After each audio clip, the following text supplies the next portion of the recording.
telling my wife that my parents tried to give our son a DNA test, leading to her restricting their access to him.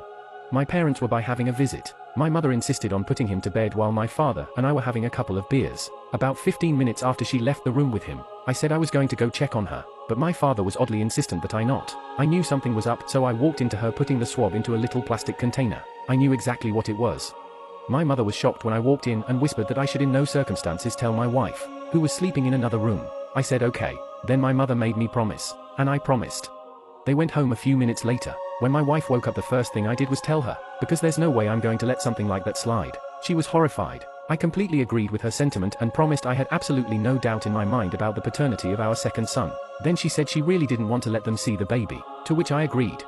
My wife called them the next morning and told them she knew everything. Now they're furious. They insist they never even sent the sample, and they better not have, because I don't want my goddamn son's DNA in some database that will probably erroneously link him to the Zodiac killer.